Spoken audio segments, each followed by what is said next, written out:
நம்ம சேனலை இது வரைக்கும் சப்ஸ்கிரைப் பண்ணாதவங்க ப்ளீஸ் சப்ஸ்கிரைப் பண்ணி சப்போர்ட் பண்ணுங்க ஃப்ரெண்ட்ஸ். சிவா, வருண், அஞ்சலி பற்றி ஏதாச்சும் தகவல் தெரிஞ்சுதாப்பா? பாவம், அஞ்சலி என்ன செய்யறான்னு தெரியலையே. அவங்களோட நிறைய பசங்களையும் கடத்தி வச்சிருக்காங்களாம். சீக்கிரம் ஏதாச்சும் பண்ணுங்கப்பா. அத்தா எல்லா இடத்துலயும் தேடி பார்த்தாச்சு. போலீஸ்லயும் கம்ப்ளைண்ட் பண்ணிருக்கு. சீக்கிரம் கண்டுபிடிச்சிடலாம் அத்தா. என் பொண்ணு என்ன பண்றான்னு தெரியலையே. அவளுக்கு என்ன ஆச்சுன்னு தெரியலையே. சீக்கிரம் ஏதாச்சும் பண்ணுங்க, கண்டுபிடிங்க. வயிற்று பிள்ளைக்காரி இப்படி அழுதுட்டு இருக்காத. அஞ்சலிக்கு ஒன்றும் ஆகாது, நீ கவலைப்படாத வானதி. அதான் எல்லாரும் தேட போயிருக்காங்கல்ல, கார்த்திக்கும் போயிருக்காரு, கண்டிப்பாக கண்டுபிடிச்சிருவாரு. நம்ம அஞ்சலி மட்டும் இல்லை, என் ஃப்ரெண்டோட பொண்ணு குஷியையும் கடத்திருக்காங்க போல. அப்படியா வானதி? ஆமாம், நிறைய குழந்தைங்கள காணும்னு நியூஸில் கூட சொன்னாங்க. அதில் நம்ம அஞ்சலி பாப்பாவும் ஒருத்தி. எப்படியும் கண்டுபிடிச்சிடலாம், நீ எதுக்கு கவலைப்படாத வானதி. நீ வயிற்று பிள்ளைக்காரியோட இருக்க, நீ இப்போ இந்த நேரத்தில் கஷ்டப்படாத. கண்டிப்பாக நம்ம அஞ்சலி பாப்பாவை மற்ற பசங்களையும் காப்பாற்றிடலாம். முக்கிய அறிவிப்பு: குழந்தை கடத்தல் எண்ணிக்கை தற்போது அதிகரித்து கொண்டே இருக்கின்றது. அனைத்து குழந்தைகளும் விரைவில் மீட்கப்படும். காவல்துறை அறிவிப்பு. கவலைப்படாதீங்க சின்னனே, இன்னைக்கு நைட்டுக்குள்ள எப்படியும் அஞ்சலியையும் மற்ற பசங்களையும் நான் கண்டிப்பா கூட்டிட்டு வந்துருவேன். கவலைப்படாத வானதி, அதான் சிவாவும் வருண், கார்த்திக் இருக்காங்கல்ல, கண்டிப்பா கூட்டிட்டு வந்துருவாங்க. நீ வருத்தப்பட்டே இருக்காத. வருண், நீங்களும் சிவாவும் சீக்கிரமா போய் தேட ஆரம்பிங்க.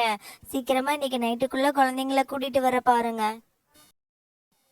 பாவம் பசங்க, சாப்பிட்டாங்களோ இல்லையோ, என்ன பண்ணிட்டு இருக்காங்களோ. அந்த கடத்தல்காரன் மட்டும் என் கையில கிடைச்சான், அவனை சட்னி ஆக்கிருவேன். சரியே, நீங்க கவலைப்பட்டே இருக்காதீங்க. நானும் வரணும்னு இப்போதான் அஞ்சலியை தான் தேட போறோம். கண்டிப்பா வரும்போது அஞ்சலியோட தான் வருவோம். கார்த்திக் என்ன போன் போட்டா சொல்லுங்க அண்ணி. வானதி, நீ வருத்தப்பட்டுட்டே இருக்காத. கண்டிப்பா நம்ம குழந்தை அஞ்சலியோட தான் நான் வருவேன்.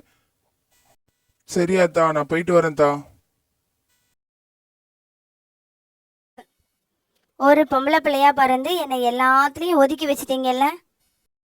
அச்சோ, இவங்க வரும்போதே சூடா வராங்களே. வாங்க மதினி. ஆமா, இதுக்கு ஒன்றும் குறைச்சல் இல்லை. அஞ்சலியை காணும்னு நான் நியூஸ்ல பார்த்து தெரிஞ்சுட்டு வரேன். ஒரு வார்த்தை யாராவது வீட்டில இருந்து ஃபோன் போட்டீங்களா? நான் ஒருத்தி இருக்கிறதையே நீங்க எல்லாரும் மறந்துட்டீங்க. ஆத்தா, நீ கூட எனக்கு சொல்லவே இல்லை. அப்படித்தானே ஆத்தா? ஏட்டி துளசி, எங்களுக்கு இப்பதான்டி தெரியும். தெரிஞ்ச உடனே கையும் ஓடல, காலும் ஓடல, பதட்டத்தில் என்ன பண்ணுறதுனே புரியாமல் இருந்துட்டோம். உனக்கு ஃபோன் போடலாம் நினைக்கலான்னு பார்த்தா நீ வந்துட்ட. சரி விடு. கவிதனும் எங்க மதினி? என் பின்னாடி தான் வந்துக்கிட்டு இருந்தாங்க, வருவாங்க. பிள்ளைகளை கையோட கூட்டிட்டு வர வேண்டியது நட்டி துளசி. பாட்டி, பாட்டி, அத்தை, எல்லாரும் எப்படி இருக்கீங்க? தனு, கவி, பரிச்செல்லாம் எப்படி எழுதியிருக்கீங்க? நல்லா எழுதியிருக்கோம் த.